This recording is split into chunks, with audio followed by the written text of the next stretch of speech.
Where's the first of it? English, which is English. First put in front of such a chutzari thing on my left, where I was able to be a Talmud from him in Yeshiva when we went together. So I'm asking your shiz before I start that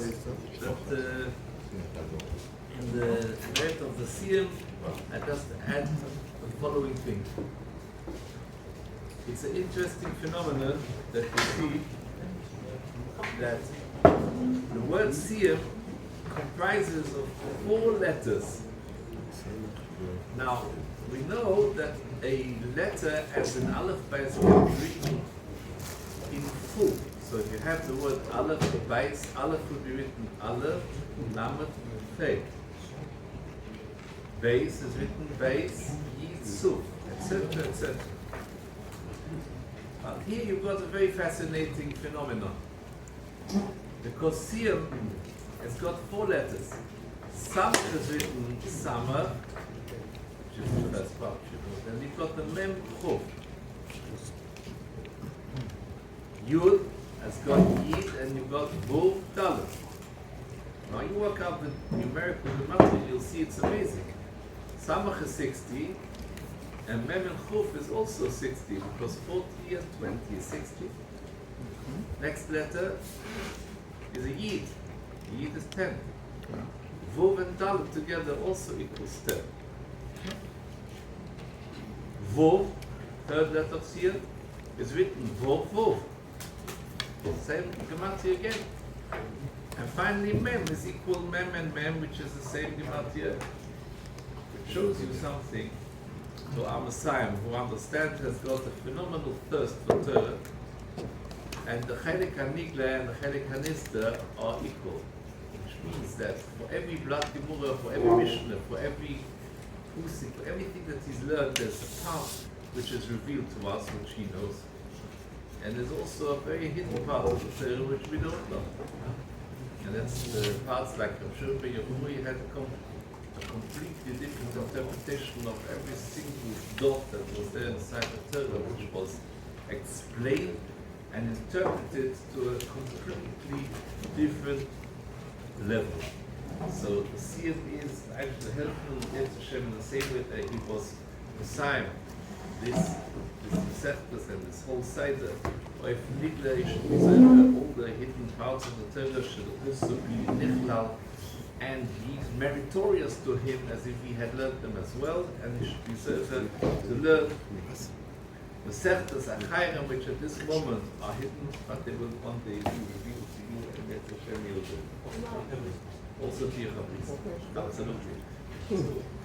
Not the Heilig declare the Heilig.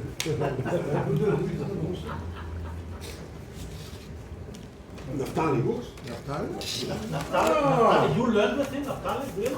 Okay, I was asked also to mention a few thoughts on the subject as well. So I heard something new which I didn't hear before, and that was a story that happened by Parshas Abramsky, who apparently was asked by a gentleman.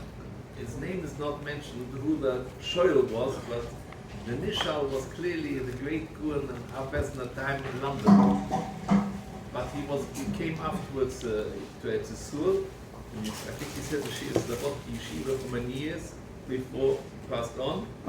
But Pascal Abramsky was asked that there is a known medrash that says that there were discrepancies, arguments, differences between the land of Kish and the land of Mitzrayim with regards to borders. We have unfortunately very, very similar issues today in the Middle East, but in those days, since we were both quite superpowers, the argument was decided very clearly by the Tzfardea, so that when the frogs came and the land of Mitzrayim was infested with frogs, so all the croaking was heard right up until the line of the border, and therefore you knew this is where Mitzrayim was, because any further had nothing to do with Egypt. And remind us the Makkah did not prevail in that part. Therefore, that was settled. So he asked the Chazal Abramsky that it says, that when the Albe came, this week said, then Albe was so the same phenomenon was there as well. That you looked from a helicopter or from a drone or from whatever was applicable in those days. I don't know which method of flying they had in those days technologically, but you could see Egypt literally outlined as on the map, like a black spot, because this is where the Albe centered on and gravitated towards, and therefore the borders were very clearly delineated. Why would you need to have that done twice? If it's already sorted by Tzfadeya, why would it have to happen again, according to the Medrash, by Marcus Albe? This was a question that was proposed to Rav Chaskel Abramsky.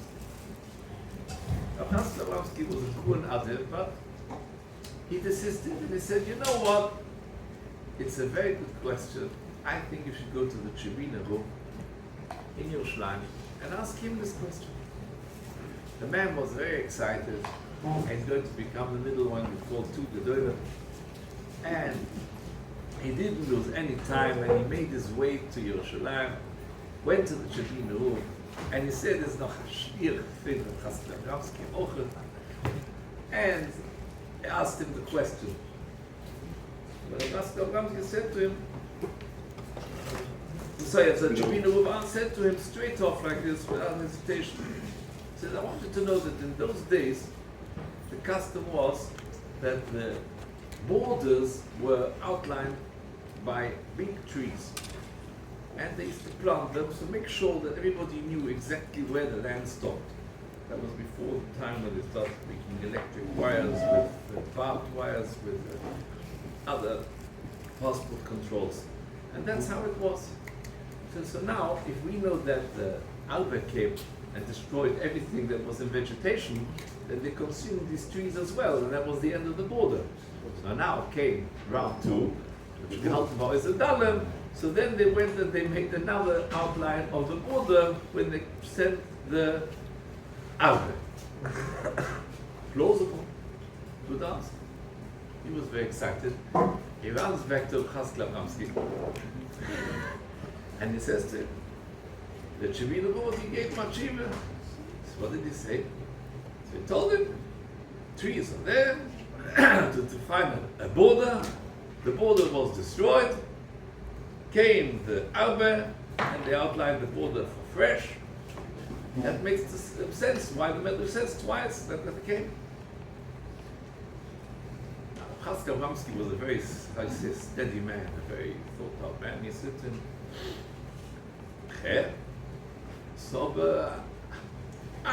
größer Chiddush.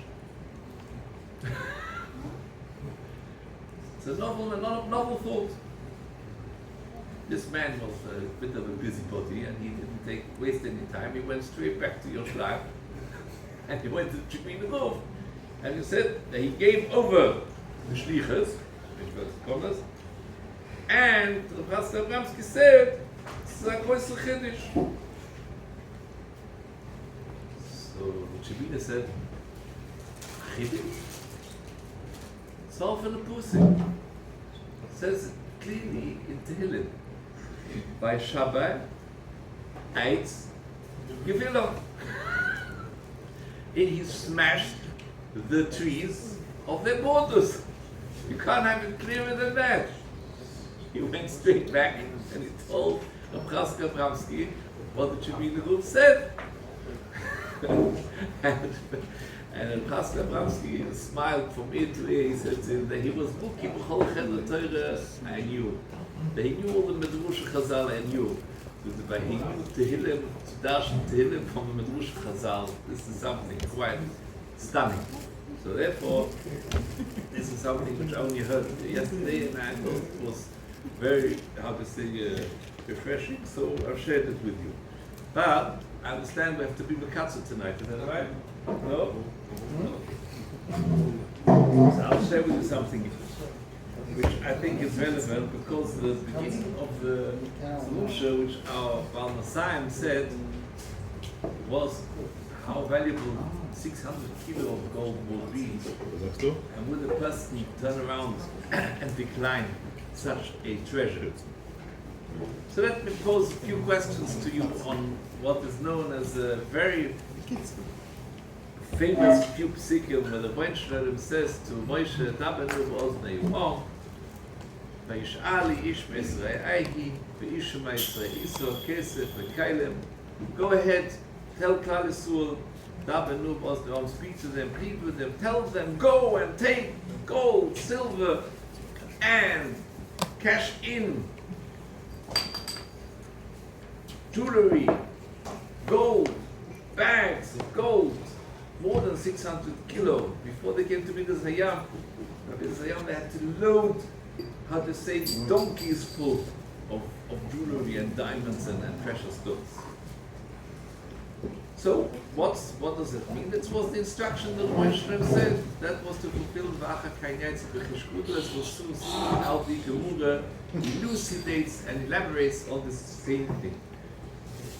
That was the Rosenberg's instruction for Klal Yisrael to take out the Bizas Mitzrayim. So Rashi quotes the famous Gemara. Why does it say Dabenu? What's the name? Ainu elo lushn bakusha.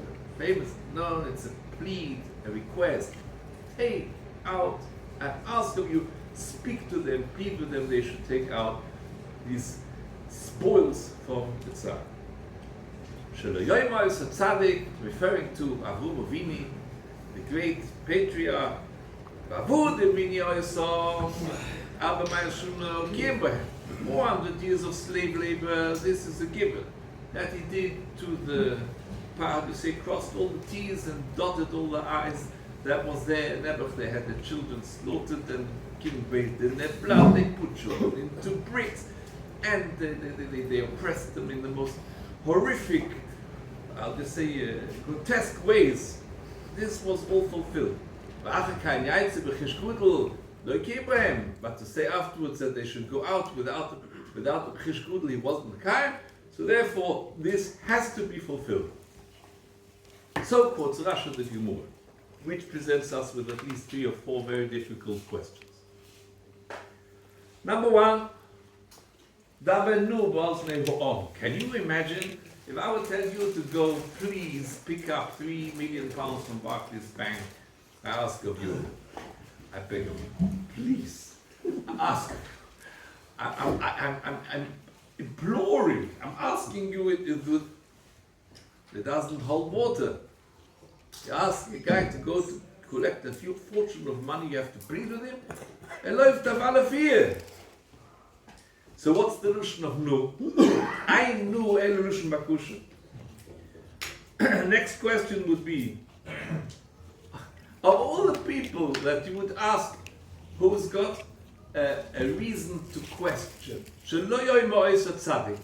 here is the great patriarch Avraham Avinu. When the Eibishter told him to take his one child and to shecht him after he waited so many years for him, no problem. He came back finally after he did that, and his wife was taken for him, and he's standing there pleading for a piece of place to bury his wife when he was promised the whole land. No questions asked. He had to leave his parents and to go to a place where he was promised wealth, and he gets there and everywhere else is plentiful, and only the country that is gone is poverty strict. No problem. So all these nisyonos, and he has got no questions. Just over here, suddenly he's going to say to the Rebbe Shalom, excuse me, can we sort things out regarding the accounts? I mean, you did promise, didn't you? Isn't it time you should pay up? Can you imagine that Avraham Avinu, of all people, of all the others, should be the one to pose such a question? Defies belief. Another question. Would it be something that you can even conceive that the only reason that the Rebbeinu Shalom should want to pay up the Rechish Kudel V'achar kein yaitzi should be because Avraham Avinu will have kamas against him. And hold on a second, the Rebbeinu Shlomo, who is emes, v'chosumoy emes, and he is pure, unadulterated truth, and he promises that they will go out with a fortune of money. Can you possibly conceive that he should have to resort to keeping his word because Avraham Avinu might take him to account? And without that, he doesn't have to keep his word.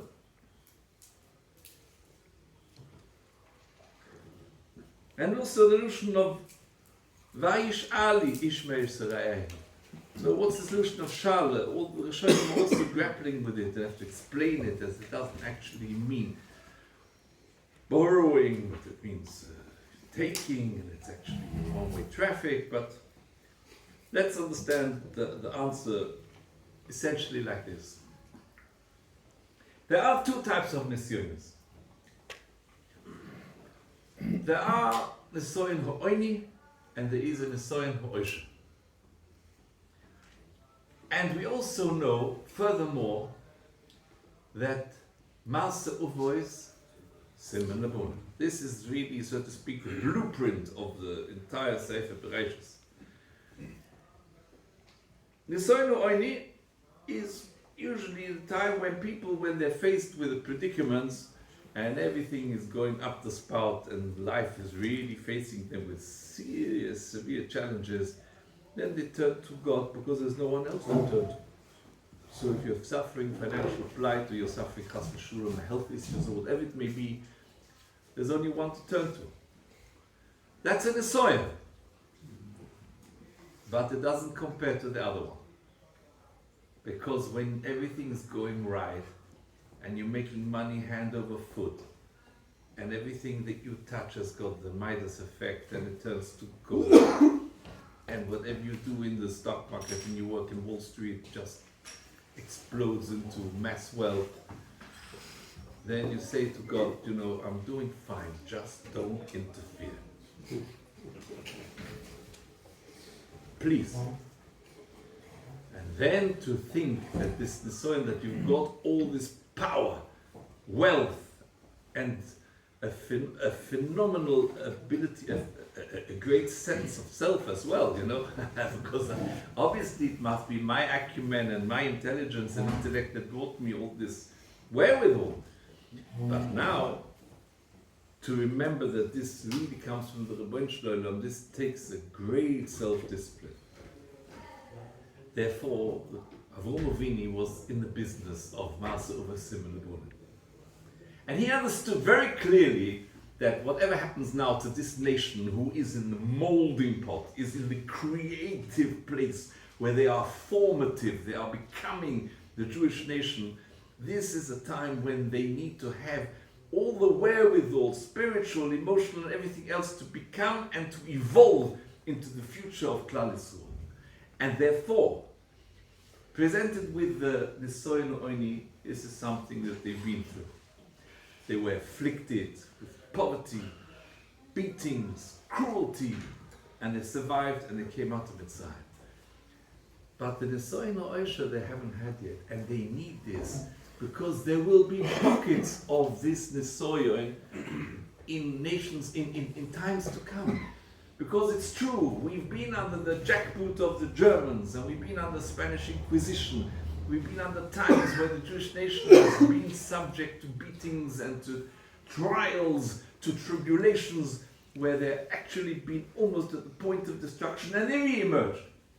But there are also pockets of wealth, where the Jewish nation is faced with assimilation, because the wealth of America and the United States has overtaken a nation where Jewish people start to think that perhaps I am more American than I am Jewish. And perhaps my patriotism lies with the United States, with the Big Eagle, as opposed to the Star of David. And there are lots of thoughts which to think, you know, I might be Jewish, but maybe I'm American first. And there were golden times in Spain too, when Jewish people also had very, very, very successful and prosperous times. And that is what Avraham Avinu wanted. Shaloi yoyma oise tzaddik, the Rebbeinu Shalom said, I know what he wants. He wants to fortify his children, his nation, that they should emerge from this entire experience with the emotional wherewithal in order to combat that future.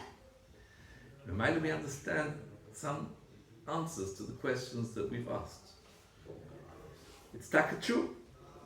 The Rebbeinu Shalom has to keep his word regardless. And the Eibishter had to do it notwithstanding the fact that he knew that fulfilling the Haftucha for Avram Avinu is going to be doomed with failure. Because Chesed, Zuov, Yebaisi Lahem, Vayavdi Labua, they had too much money and they built a golden calf. They made the Egel Zuov. Because when things are going too good, sometimes you misuse and misappropriate those funds. And the Rebbeinu Shalom knew that. That's why there were clouds right at the beginning of Matan Torah, to signify I can see the writing on the wall, but there's nothing I can do about it. I promised that Avram, and I have to keep my word. So therefore, Shelo Yoyma as a tzaddik is sometimes where the Rebbeinu Shalom can foresee what's going to happen, and he still has to fulfill that. We asked another question, Dabenu ba'oznehu on. Yes, that's right, because it wasn't a question of just taking why you have to plead. As a matter of fact, that's a realistic question. If you ask, why does he have to ask them to go and take money? And the answer is, if you would have gone to a Yid who came out of Bergen-Belsen or out of Auschwitz, and you would have taken him two weeks before liberation, and you would have said to him, listen guy, you can leave now penniless, or I can give you another month or so, 5 or 6 weeks, and you leave with a lot of money. He says, Ado, just let me out of this inferno now. I can't stand another second of it. So that the Dabenub Osnehu means that they needed to plead with the Jewish nation that they should go and busy themselves with taking it.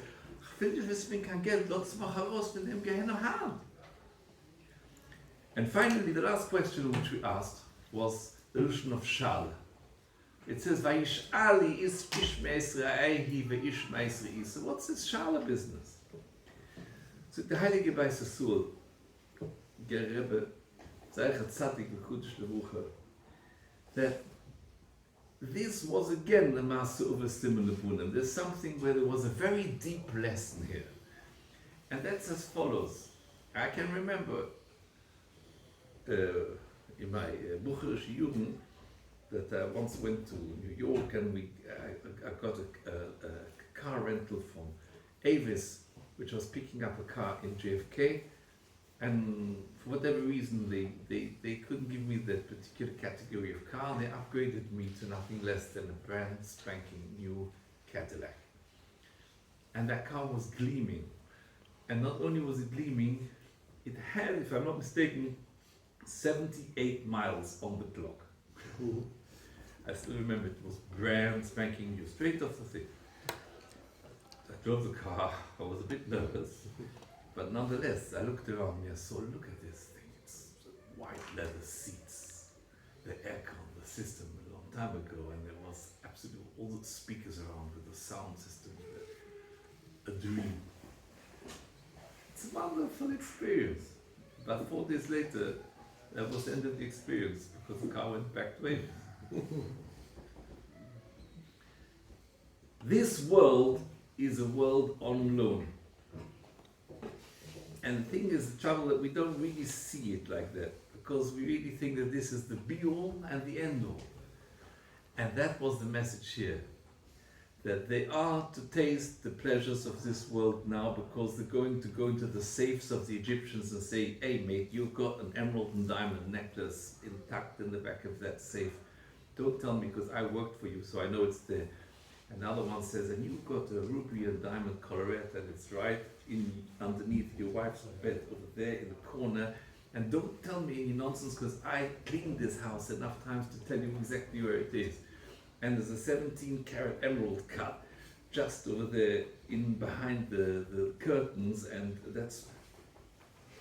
So the Eden had all these He took it all with them. Eitan Hashem as Chaim Ramazeh, they did it graciously as well, with smiles.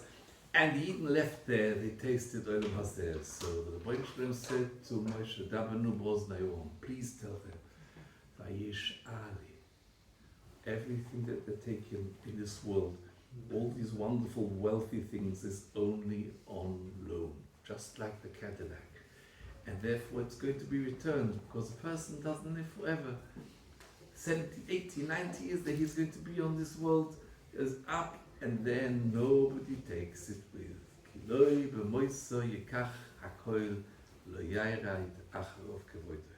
This was the message of the Beis Yisrael with regards to the illusion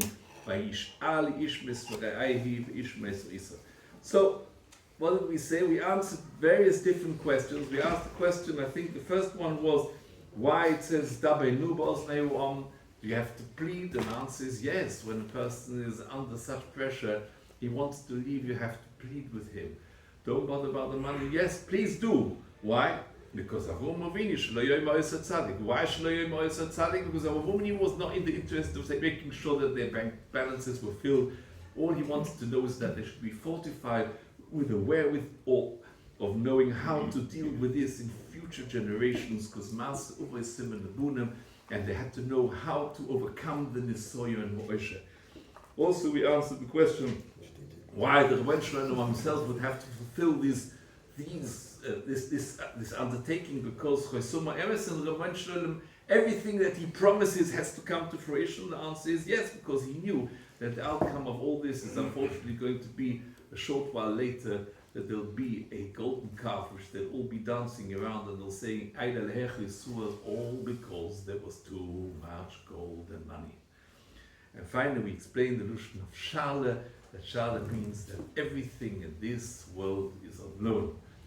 So the Rebbe Shalom should help and insist on the Messiah, that we should know that what part is only hidden from us in the world of Torah. We should be zocher, that we should recognize that in this world we are here on, short-term loans, and the Rebbe Shalom should give us the cycle and that Maaseh Uvasim Lebunim to fortify us to know how to utilize and maximize everything that we've got. L'chvoid Shemayim Shabbos.